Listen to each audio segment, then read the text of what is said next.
The next one, already we studied different types of scattering. One is elastic scattering, inelastic scattering, Rayleigh scattering, Mie scattering, Tyndall scattering, and Raman scattering.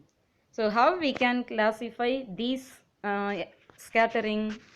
We have to classify these scattering based on energy level and based on nature and size of the particle. So elastic and inelastic scattering, these two also based on energy level. So if the energy of incident beam and scattered beam is equal, means that is elastic scattering. If the energy of incident beam, if the scattered beam light energy is not equals, mean that is inelastic scattering. So what is elastic scattering? The energy of incident beam is equal to scattered beam of light, that is elastic scattering. Then what is inelastic scattering? Yes, very good. The beam of incident light is not equal to scattered beam of light energy, that is inelastic scattering. The next one, Rayleigh scattering. What is the formula of Rayleigh scattering? Yes, very good. S proportional to 1 divided by lambda power 4. Then what is Rayleigh scattering law?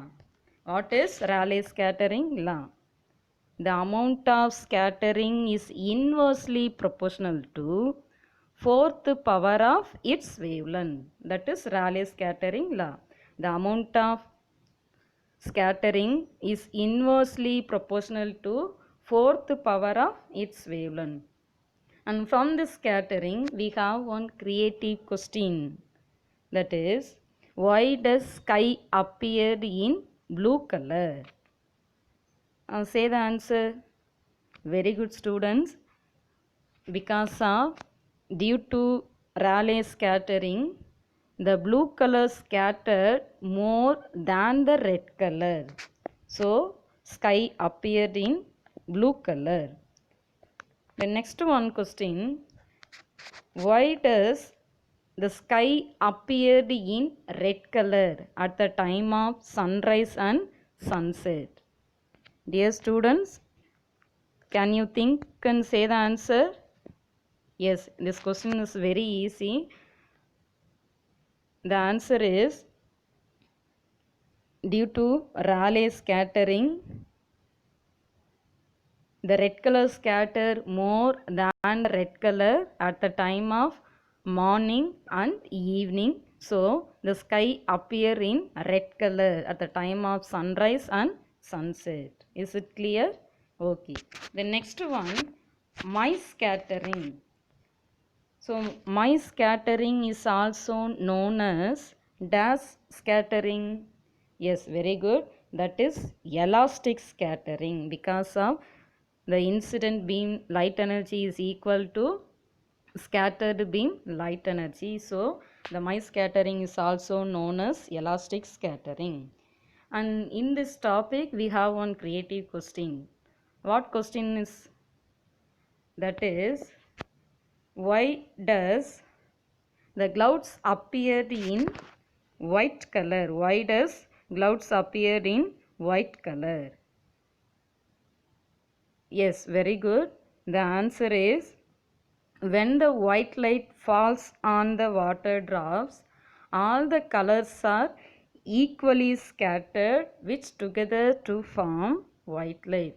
When the white light falls on the water drop, all the colors are equally scattered and the cloud appeared in white color. Okay, so white light contain many colors, that is 7 colors. Already we know that VIBGR, expand VIBGR, violet, indigo, blue, green, yellow, orange, red. These colors are present in white color light. Is it clear? The next one, Tyndall scattering. In Tyndall scattering, who discovered Tyndall scattering? Yes, very good. The answer is Tyndall. So you know the examples of Tyndall scattering. Yes, very good. Milk, ice cream, muddy water, and smoke. These are the colloidal particles, and in these particles only the Tyndall scattering is occurred. Okay, the next one, Raman scattering. So in this question we have one differentiate question. Stokes line and anti-Stokes line. In Raman scattering we have one differentiation question. One is Stokes line, anti-Stokes line. Then what is Stokes line?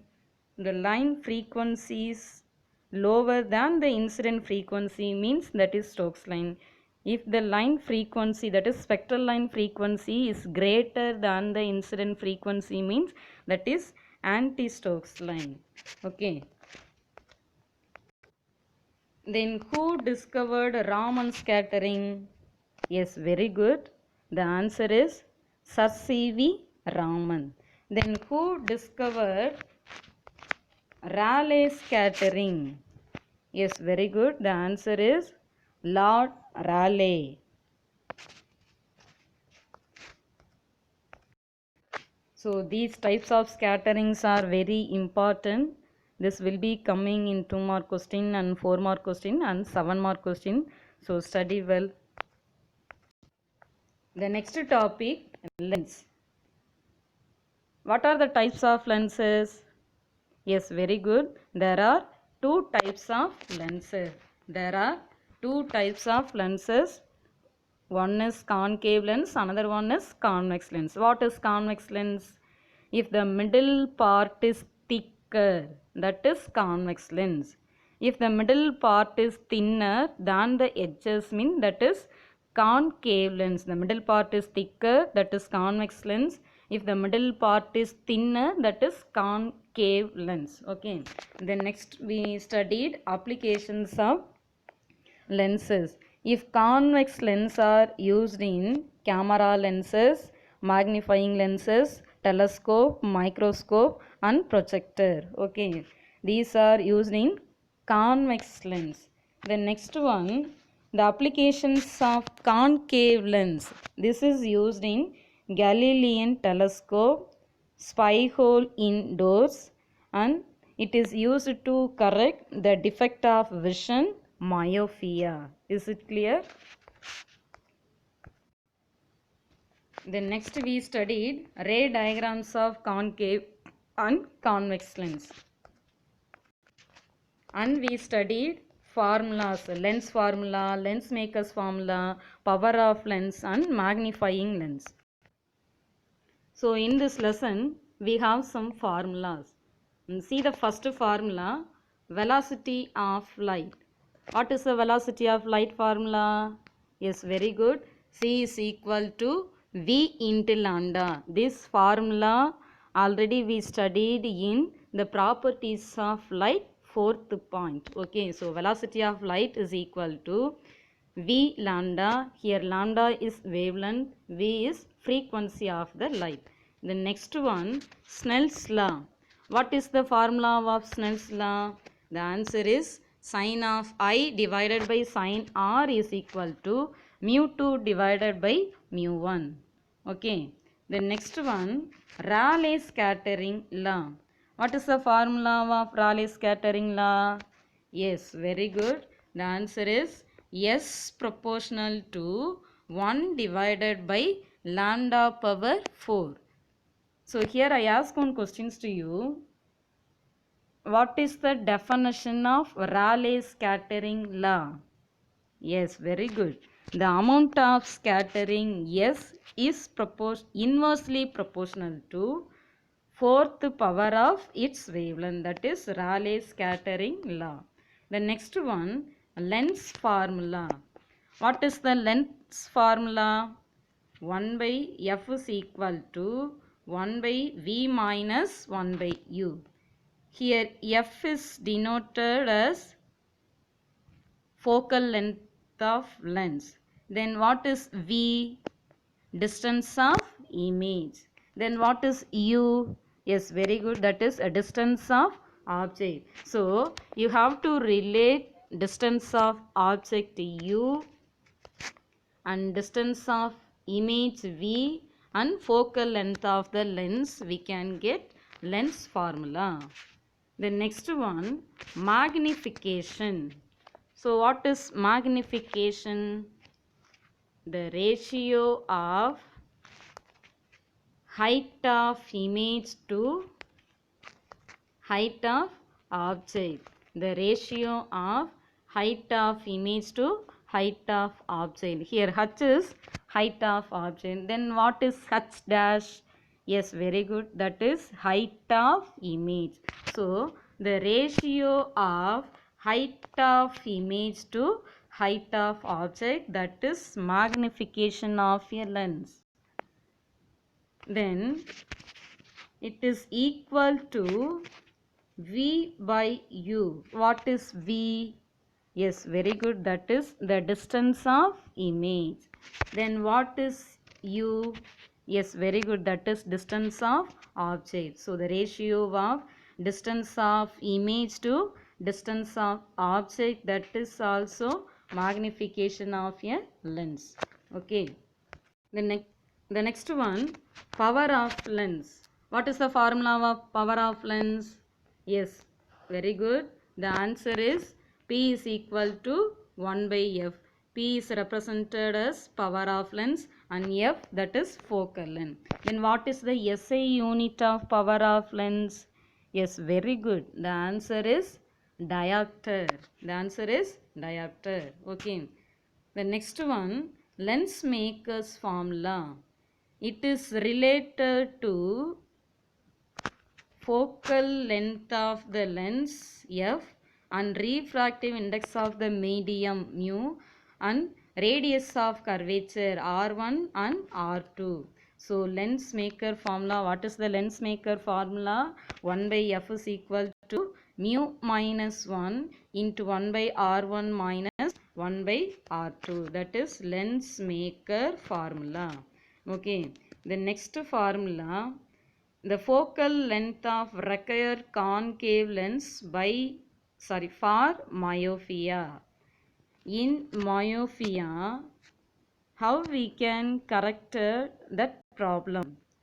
By using concave lens.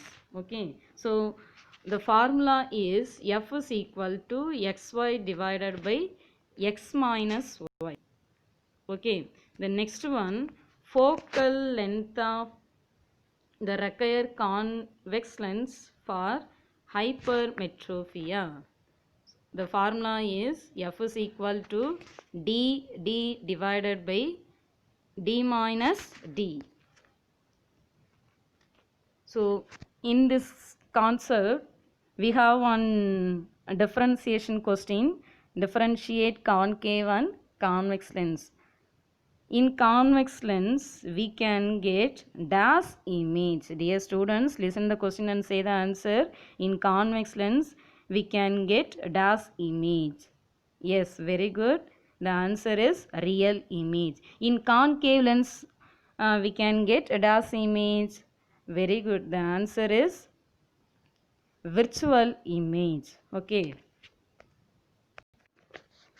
Dear students, I ask one questions to you. If the magnification is greater than 1, we can get dash image. The image is small size or large size. If the magnification is greater than 1 means we can get large size image. Is it clear? The next one question, if the magnification is lesser than 1, we can get dash image. Yes, very good. Very small size image.